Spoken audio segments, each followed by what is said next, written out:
Hello students, good morning बच्चों। Class third, आइए आपकी हिंदी की क्लास स्टार्ट करते हैं। हिंदी में आज हमारा चैप्टर 6 स्टार्ट होता है, दैट इज हमारा राष्ट्रीय पशु। हमारा राष्ट्रीय पशु कौन सा है? मतलब नेशनल एनिमल बाघ। ठीक है बच्चों, इस स्टोरी को पहले रीड करते हैं और स्टोरी में जो भी मैं आपको अंडरलाइन कराती हूँ उसे आप अंडरलाइन करना, जिससे कि जब भी आपका ऑब्जेक्टिव पेपर होता है ना तो उसमें ये बहुत काम आते हैं। बच्चों, क्या आप जानते हैं कि जिस प्रकार हमारा राष्ट्रीय झंडा, फूल, पक्षी तथा राष्ट्रीय गान आदि हैं, उसी प्रकार हमारा राष्ट्रीय पशु भी है। हमारा राष्ट्रीय पशु है बाघ। कौन है हमारा राष्ट्रीय पशु? बाघ। बाघ अद्भुत रंगों वाला अत्यंत शक्तिशाली पशु है।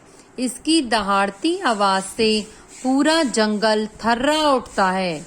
मतलब पूरा जंगल एकदम डरता है। भारत सरकार ने शक्ति के प्रतीक के रूप में ही बाघ को राष्ट्रीय पशु स्वीकार किया है। बाघ देखने में बहुत शक्तिशाली प्रतीत होता है। इसका शरीर बहुत मजबूत होता है। इसका रंग हल्का पीला व भूरा होता है। देखो यहाँ पर इमेज दे रखी है ना उसकी, तो इसका रंग कैसा होता है? हल्का पीला व भूरा, जिस पर काली धारियां होती हैं। ये पूछ सकते हैं यहाँ पे कि बाघ पर कैसी धारियां होती हैं? काली धारियां। अपनी ताकतवर शरीर के अलावा बाघ अपनी धारियों से भी पहचाना जा सकता है। क्या आप जानते हैं कि बाघ बिल्ली के परिवार से संबंध रखता है? तभी तो यह एक बड़ी बिल्ली की तरह दिखाई देता है। किसकी तरह दिखाई देता है? बड़ी बिल्ली। बच्चों, जिस प्रकार आप अपनी माताजी से कई प्रकार के कार्य करने की कला सीखते हैं, उसी प्रकार बाघ के बच्चे भी शिकार करने की कला अपनी माँ से सीखते हैं। क्या करने की? शिकार करने की। ये लगभग 2.5 वर्ष की आयु में शिकार करना आरंभ कर देते हैं। 2.5 मतलब 2.5। इस आयु में यह शिकार करना शुरू कर देती हैं। बाघ की देखने, सूंघने और सुनने की क्षमता बहुत तीव्र होती है। तीव्र मतलब तेज। किस किस की? देखने, सुनने और सूंघने की।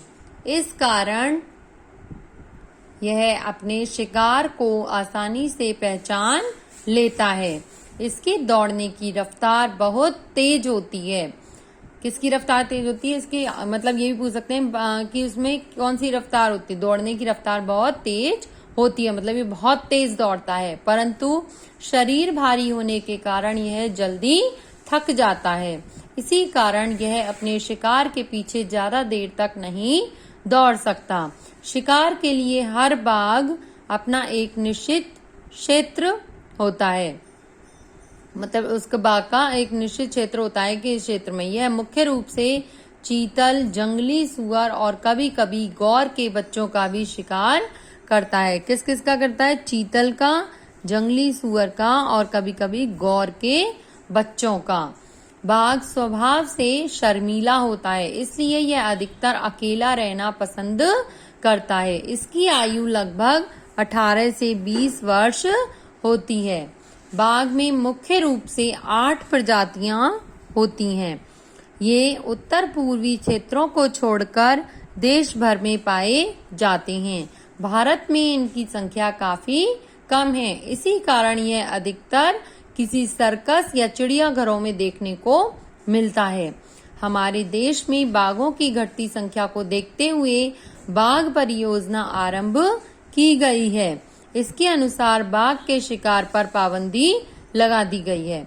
हमारा देश शक्तिशाली और मजबूत है, यही दर्शाने के लिए बाघ को भारत का राष्ट्रीय पशु घोषित किया गया है। यह भारत की शक्ति का प्रतीक है। समझ में आया? यह किसकी शक्ति का प्रतीक है? भारत की शक्ति का।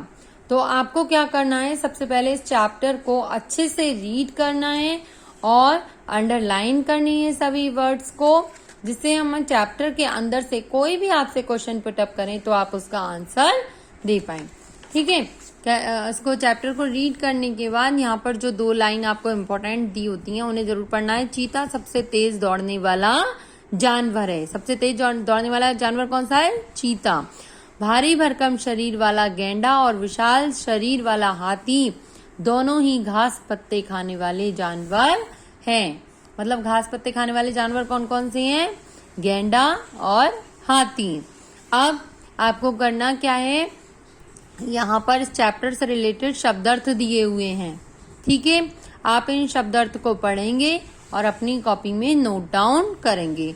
बाकी इस चैप्टर से रिलेटेड जो भी क्वेश्चन आंसर हैं वो मैं आपको नेक्स्ट क्लास में पढ़ाऊंगी। ठीक है, तब तक आप इतना ही काम करेंगे कि चैप्टर को अच्छे से रीड करेंगे और इसके शब्दार्थ पढ़ लेंगे, क्योंकि शब्दार्थ पढ़ने से हमें जो भी शब्द का अर्थ नहीं पता होता वो थोड़ा क्लियर हो जाता है। ओके बच्चों, आज के लिए इतना ही। Thank you.